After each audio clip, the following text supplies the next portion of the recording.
Olá pessoal, tudo bem? No vídeo passado nós abordamos um pouquinho como mapear enums, né? Mas nós tivemos uma dúvida de como essa informação seria salva de fato no banco, né? Nós até discutimos qual é a estratégia que o JPA utiliza, mas nós não conseguimos reproduzir porque o nosso banco de dados ele está em memória. Mas quando a gente está desenvolvendo, tipicamente a gente utiliza um banco de dados, ou SQL, ou Postgre, MySQL, afins, né? Para que a gente possa de fato fazer um select nas nossas tabelas, tá?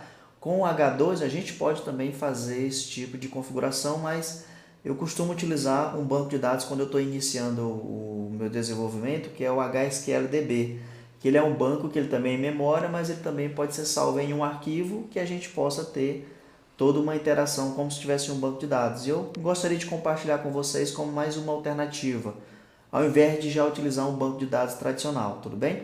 Como é que eu vou incluir esse banco de dados, que é em arquivo, no nosso projeto? Basicamente, eu vou aqui no nosso pom.xml, vou remover a dependência do nosso H2, tá? Porque agora a gente vai usar um outro banco de dados. Vou aqui no nosso projeto, vou no Starters, como vocês já visualizaram como a gente pode gerenciar as dependências, e vou colocar o HSQL.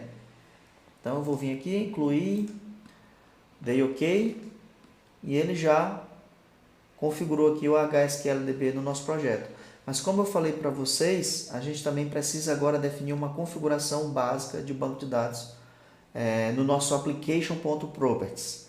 Eu também já fiz a configuração mínima, né, para definir a estrutura do nosso banco de dados, né?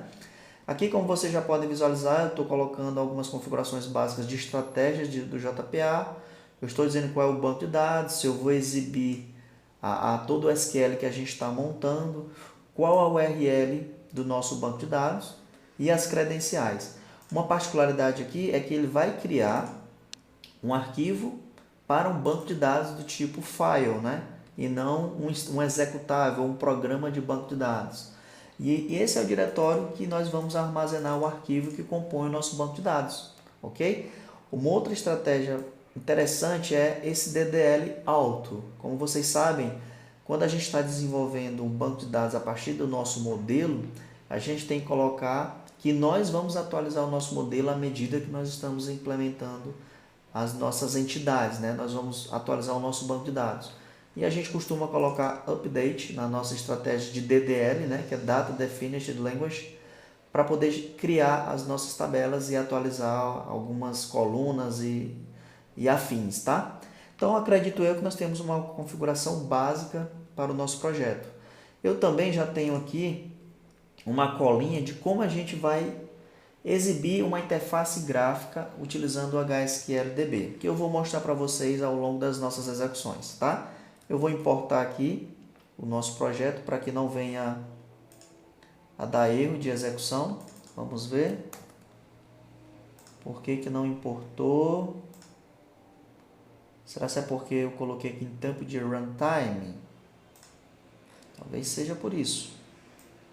Vamos ver se eu tirar aqui runtime.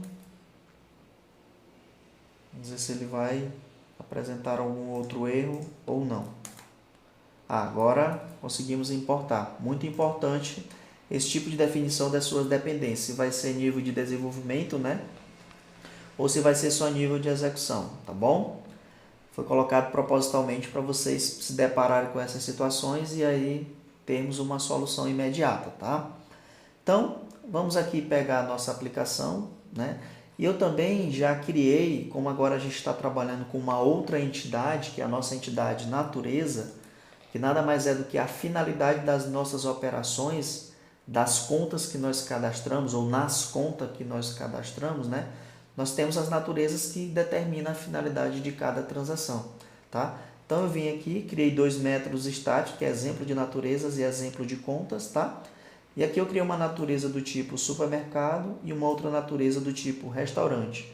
A similaridade dessas duas naturezas é que elas são do tipo movimento, vejam só, débito, que eu abreviei também o nosso enum, tá? E elas foram definidas como categoria A, de alimentação, como vocês puderam visualizar no vídeo passado. Então, vamos realizar a persistência das nossas contas e das nossas naturezas e ver uma consulta no nosso banco de dados, tá? Então, vamos aqui, exemplo, contas e exemplo, naturezas. Vamos realizar um primeiro execute, Java Application. Vamos ver se não vai dar nenhum errinho, porque aqui tudo é ao vivo, então vamos ver se a gente consegue proceder com sucesso. Aparentemente o banco foi criado, vejam só, e acho que também foi inserido os nossos registros. Como eu falei para vocês, foi criado um arquivo, né, dentro desse nosso diretório. Observem a nossa pasta database, o horário exatamente, né, agora, 23:04, e nós temos aqui a estrutura do nosso banco de dados. Mas dessa forma a gente não consegue visualizar. Então, vamos usar aqui o nosso main que inicializa o nosso banco de dados. Eu tenho um método que ele cria em forma de servidor, que o HSQL também ele provê essa configuração, mas eu vou executar de forma local, tá? E vamos ver o resultado. Vou aqui, dar um main, Java Application. Se as credenciais estiverem corretas, a gente conseguiu conectar no nosso banco de dados. E aqui nós temos uma interface gráfica para a gente poder realizar os nossos selects, tá? Independentemente de qual banco de dados, né? Isso é padrão. Então vamos ver aqui nosso TB natureza. Vamos ver, vamos dar um select.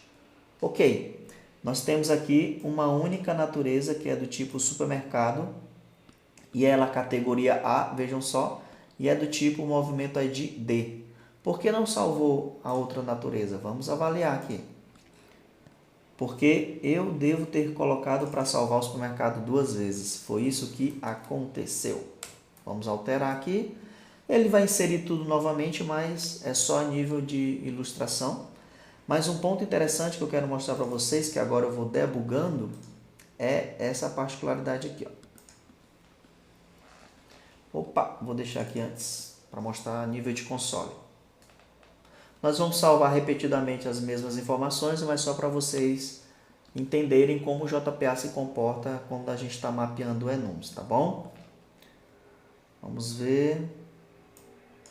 Está inserindo e vamos avaliar aqui a nossa estratégia. Eu vou dar um limpar, vou dar um F6, eu quero buscar o nome da minha categoria que eu defini o A. Ok, ó, a gente consegue obter o atributo nome da nossa categoria. É do tipo débito, nosso tipo de movimento, e a gente define se é uma transferência ou não.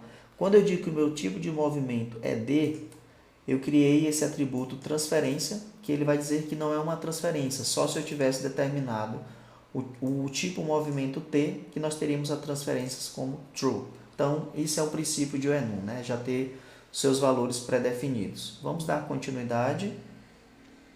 Aqui, vamos liberar a execução, mais uma vez. Imprimimos aqui todas as nossas naturezas e vamos realizar mais um SQLzinho só para validar o nosso persist. From tb natureza. Vamos ver, execute. E aqui nós temos todas as nossas categorias devidamente cadastradas e salvando só uma flag, ou só um atributo, né? Só um caractere que foi definido no nosso enum. Espero que vocês tenham curtido essa nossa abordagem de conceito de enum e um banco de dados alternativo para desenvolvimento inicial de seus projetos. Um forte abraço, pessoal!